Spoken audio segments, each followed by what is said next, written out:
Marketing చేసుకోవాలి, research చేసుకోవాలి and తెలుసుకోవాలి బెస్టా కాదా అని. ఆ తర్వాత అర్థం కాకపోతే వాళ్ళ డబ్బులు కూడా ఇచ్చేస్తున్నాం కదా, మేమేమి వాళ్ళ డబ్బులను దాచుకొని అయ్యా ఇవ్వట్లేదు కదా, ఎన్ని క్లాసులు విన్నావో అన్ని క్లాసులు డబ్బులు తీసుకొని ఇచ్చేస్తున్నాం, రిటర్న్ నీకు నచ్చకపోతే వెళ్ళిపో బాబు అని. సో జస్ట్ లైక్ ఇది ఆల్ అవుట్ ఆఫ్ స్కోప్ అయినప్పటికీ కూడా మీకు కూడా ఒక ఐడియా ఉండాలి ఇన్స్టిట్యూషన్ గురించి అని చెప్పడం అది. సో కాబట్టి we are completely different because we are continuing job based training. Okay, next లెవెల్లో నేను ఇంపార్టెంట్ క్లాసెస్ ఒక 10 క్లాసెస్ ఉంటాయి, లాస్ట్ 10 క్లాస్లో చెప్తాను.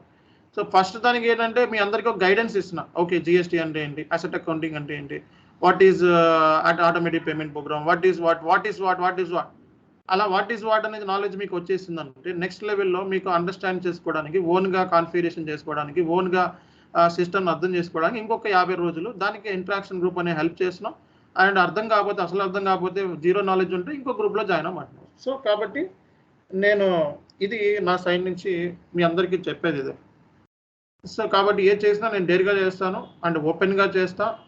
అండ్ ప్రమోషన్ అయినా ఓపెన్ ప్రమోషన్ నేనే చెప్తున్నాను కదా, ఎస్ ప్రమోషన్, బట్ ఆ ప్రమోషన్ మూలంగా వేరే వాళ్ళకైతే ప్రాబ్లం లేదు కదా, ఎవరి జేబులో నుంచి డబ్బులు అయితే పోవట్లేదు కదా. వచ్చి చెక్ చేసుకోండి, ఇన్స్టిట్యూషన్ స్టాండర్డ్స్ చెక్ చేసుకోండి, ఇన్స్టిట్యూషన్ స్టాఫ్ మెంబర్స్ చెక్ చేసుకోండి, అండ్ ఎలా ఇస్తున్నారో చెక్ చేసుకొని నీ పక్కన ఉన్న కలిగిన అడిగి నచ్చితే జాయిన్ అవ్వు, నచ్చకపోతే ఒక సినిమాకి వెళ్తాం. అప్పుడు సినిమాకి వెళ్తే దాంట్లో వాడు 100 కోట్లు 1000 కోట్లు ఖర్చు పెడతాడు, వాడు బాగానే ఉంది అంటాడు. సినిమా ఇప్పుడు వాడి సినిమా చెప్పేటప్పుడు ఇది 100% సక్సెస్ స్టోరీ అంటాడు. ఇప్పుడు అది వెళ్ళాలా వద్దా అనేది నీ చాయిస్. వెళ్ళి చూసావు వచ్చావు, దాన్ని వాడేం చేస్తాడు, దానికి హిట్ కాకపోతే లేకపోతే అటర్ ఫ్లాప్స్ అయితే వాడేం చేస్తాడు, 100 కోట్లు అయితే ఖర్చు పెట్టాడు. అట్లాగే సో నేను మీకు కూడా డౌట్ రావచ్చు, so education is a business చేస్తున్నారా మీరు అని చెప్పి. ఎస్, ఇండియాలో ఎడ్యుకేషన్ ఈజ్ ఎ బిజినెస్. ఇండియాలో ఎడ్యుకేషన్ బిజినెస్ కాదు అని ఎవరు చెప్పండి? ఇలా గవర్నమెంట్ కాలేజీలు అయితే నడపట్లేదు కదా, ఎడ్యుకేషన్ ఈజ్ ఎ బిజినెస్ ఇండియాలో 100%. వేరే చోట చూడండి, వేరే చోట ఎడ్యుకేషన్ బిజినెస్ ఉందా? వేరే చోట వేరే కంట్రీలో ఎడ్యుకేషన్ బిజినెస్ కాదు, ఎందుకంటే ఫ్రీగా చెప్తారు కెనడాలోను యూఎస్లోను వాటిలోను. ఇక్కడ ఫ్రీగా లేవు, అన్ని కార్పొరేట్ సంస్థలు మొత్తం కూడా. నీకు సబ్జెక్ట్ కావాలి అంటే డబ్బుతో కొనుక్కోవాలి. అది ఇప్పుడు నేర్చుకున్నది ఇది ఇంటర్మీడియట్, డిగ్రీ, 10th క్లాస్, పీజీలో కావు. ఇదొక కోర్సు, ఇదొక లైఫ్, ఇదొక గేమ్ చేంజర్. ఆ గేమ్ చేంజర్కి మనం పెట్టే ఇన్వెస్ట్మెంట్కి లైఫ్ చేంజ్ అయిపోతుంది, లైఫ్ టర్న్ అయిపోతుంది. ఇది ఒక సిలబస్ కాదు. ఇప్పుడు 10th క్లాస్లో సిలబస్ ఉంది, 100 పేజీలు 300 పేజీల సిలబస్, అందులో నుంచి అవుట్ ఆఫ్ క్వశ్చన్స్ రావు. బట్ ఇది game changer, life game changer కాబట్టి బయట క్వశ్చన్స్ కూడా వస్తాయి.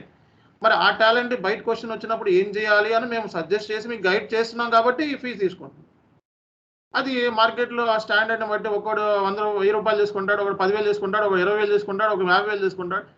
ఒక డాక్టర్ ఉంటాడు, ఒక డాక్టర్ ఫీజు అపాయింట్మెంట్ 3,000 ఉంటుంది, ఒక డాక్టర్ది 2,000 ఉంటుంది, ఒక డాక్టర్ 200 ఉంటుంది. అది ఆ డాక్టర్ కెపాసిటీ, ఆ డాక్టర్ ఇష్టం. అది కెపాసిటీ అంటే అతని టాలెంట్ అనుకోవచ్చు, నాలెడ్జ్ అనుకోవచ్చు, లేదా అతని ఇష్టం అనుకోవచ్చు. సో ఇది కూడా it is also one of the talent. నా పాయింట్ ఆఫ్ వ్యూ ఇది నా టాలెంట్, నేను సేల్ చేసుకుంటున్నా. What's wrong? It's not a education, it's a business. Because నేను కంపెనీ కూడా సెటప్ చేసుకుంటున్నాను. ఇట్స్ ఎ ప్లేస్మెంట్ కంపెనీ ఆర్ఎల్స్, ఇది ఒక మంది ఇప్పుడు పేరోల్ కంపెనీ కూడా అవుతుంది. అండ్ చాలా మందికి జాబ్స్ కూడా ఇచ్చాను. నా దగ్గర స్టాఫ్ 15 మంది ఉన్నారు. 15 మందికి, సో అందులో 10 మందికి 10,000 పైన ఇస్తున్నాం. సో అంటే దగ్గర నా మీద డిపెండ్ అయ్యే వాళ్ళు 15 మంది ఎంప్లాయీస్ నేను పోషిస్తున్నాను ఇప్పుడే. కాబట్టి నేను ఫ్రీగా చెప్పలేను కదా. అండ్ నాకు రెంటల్ కానీ వీటి కానీ దగ్గర బోల్డ్ అవుతుంది ఖర్చు. వాటి కోసం నేను ఫ్రీగా పెట్టలేను కదా. అఫ్ కోర్స్ ఎంత చేయగలో అంత చేస్తాం, ఎంత ఇవ్వాలో అంత. ఇప్పుడు సినిమా టికెట్ ఉంది, 100 రూపాయలు 250 రూపాయలు పెంచుతున్నారు, 350 రూపాయలు పెంచుతున్నారు. అట్లాగే టైం వచ్చినప్పుడు సో నాకున్న ఫాలోయింగ్ని బట్టి, నాకున్న పొటెన్షియల్ని బట్టి ఫీజులు పెంచుతూ ఉంటాం, తగ్గిస్తూ ఉంటాం. Depends upon the market condition and situation. ఇప్పుడు నా ప్లానింగ్ ఏంటంటే విజయవాడకి కేవలం 8,000కే ఇవ్వాలనుకుంటున్నాను, SAP FICO అండ్ S/4HANA 2 కలిపి. అండ్ బెంగళూరుకి కేవలం 8,000కే S/4HANA FICO ఇద్దాం అనుకుంటున్నాం, ఆ 2 బ్రాంచులకి. ఎందుకంటే I need to do more promotion, awareness create చేయాలి మన గురించి. కాబట్టి దాంట్లో తప్పేముంది అందులో, మిగతా అన్నిటిలో సేమ్. సో ఇట్లా నేను ఆలోచిస్తాను. Maybe this is wrong or right, you can చూస్.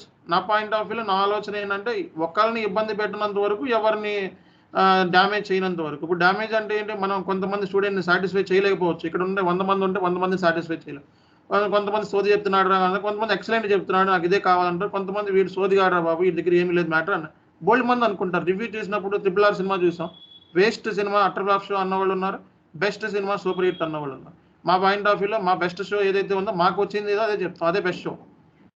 ఆ షోని మీరే ఫైనలైజ్ చేయాల్సింది, ఆ షో బెటరా కాదా అన్నది. కాబట్టి ఆ షో ఇంకా కంప్లీట్ కాలేదు. ఇంకా మనకి ఇది అయిన తర్వాత next 30 days practice, preparations, resume, అన్ని గైడెన్స్ అవన్నీ కూడా నెక్స్ట్ 30 days కూర్చుంటే జాబ్ వస్తుంది. కాబట్టి ఇది it's not education, it's a course. Course అంటే job course. Okay, job course అంటే జాబ్ నీకు 15 లక్షలు రావచ్చు, 20 లక్షలు రావచ్చు. ఎందుకంటే నువ్వు కెనడాగా అప్లై చేసుకుంటావు, 25 లక్షలు వస్తుంది. ఎస్, మరి నీకు పెట్టే ఇన్వెస్ట్మెంట్ ఎంత, అది నువ్వు ఎంత ఒక పావు హాఫ్ శాలరీతోనే లేసిపోతుంది. కాబట్టి దీన్ని ఎడ్యుకేషన్ పాయింట్ ఆఫ్ నేను ఆలోచించట్లేదు. ఎందుకంటే నేను 10th class, intermediate, degree run చేస్తే ఎస్ ఇట్స్ ఎడ్యుకేషన్ అని పేరు పెడతాం. బట్ ఇది కోర్స్. ఇది ఒక కోర్స్ అంటే ఒక టెక్నికల్ కోర్స్. అంటే జాబ్ కొట్టాలి, జాబ్కి వెళ్తున్నావు నువ్వు. ఓకే, సో మా నాలెడ్జ్ని షేర్ చేస్తున్నావు. ఇంటెలిజెన్స్, మా కెపాసిటీ ఇచ్చే 2 పాయింట్లు చెప్పినా, ఆ 2 పాయింట్ల మూలంగా రేపొద్దు నీకు జాబ్ రావచ్చేమో ఎవరు తెలుసు.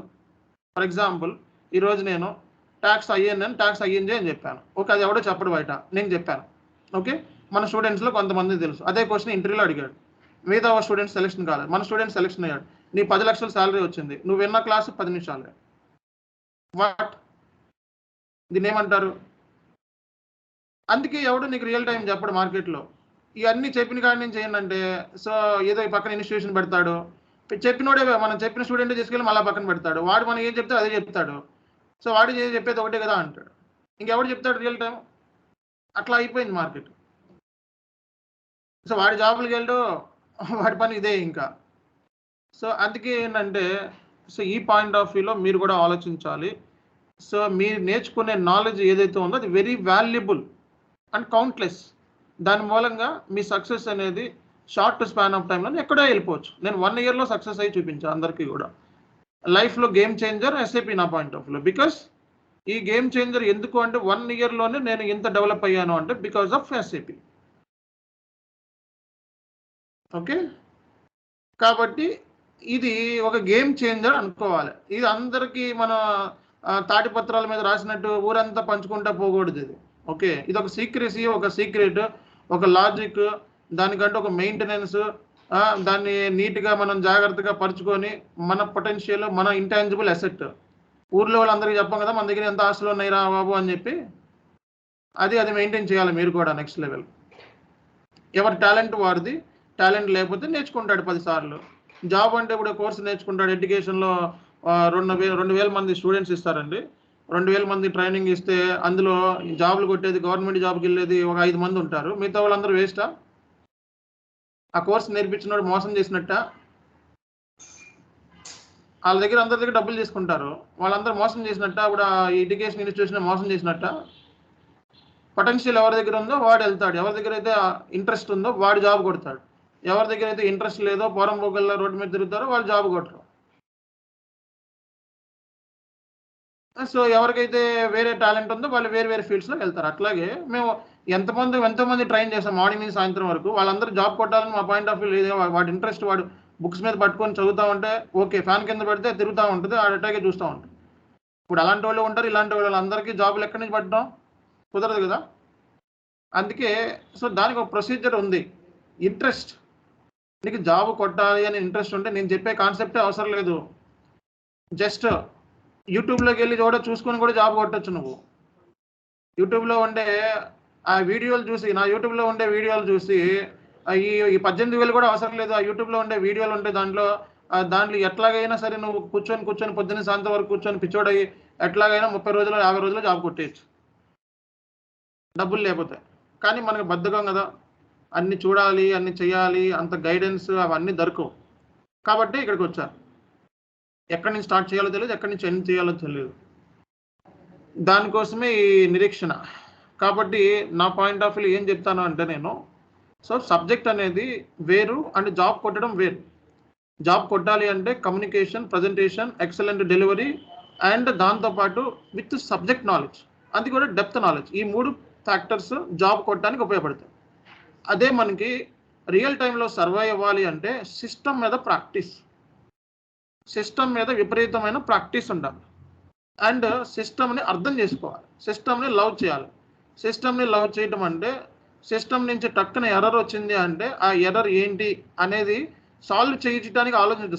ఇమీడియట్గా ఇక్కడైతే ఇప్పుడు సాల్వ్ చేయాలి, ఇప్పుడు నిద్ర పట్టదు మనకి, కానీ సాల్వ్ చేయటానికి గురించి ఆలోచించొద్దు. నువ్వు ఆ సిస్టమ్ని ఎందుకు వచ్చింది ఎర్రర్, ఎక్కడి నుంచి వచ్చింది, ఏం తక్కువైంది, ఎలా వచ్చింది, ఆ బిహేవియర్ అర్థం చేసుకోవాలి. ఒక ఫీవర్ వచ్చింది అంటే మనం జస్ట్ లైక్ టాబ్లెట్ వేసుకుంటే ఫీవర్ పోతుంది, కానీ దాని గురించి కూడా ఒకసారి ఆలోచించాలి. ఎందుకు వచ్చింది ఫీవర్, ఏం తిన్నాం మార్నింగ్, నిన్నేం తిన్నాం, మొన్నేం తిన్నాం, లేకపోతే ఏదో అన్యూజువల్గా ఏదో జరిగింది. అట్లాగే ఎస్ఏపి సిస్టంలో కూడా ఏదో సంథింగ్ చేంజ్ అయింది, ఆ చేంజ్ మూలంగానే కొత్త ఎర్రర్ అయింది. అది ఎవరు చేశారు, ఎలా చేశారు, ఎక్కడి నుంచి చేశారు, ఇదే ఇన్వెస్టిగేషన్. ఆ ఇన్వెస్టిగేషన్ మేము ఇట్లా చేయాలని చెప్పగల అన్ని చూసి చెప్పించలేను. Okay, that is not my training.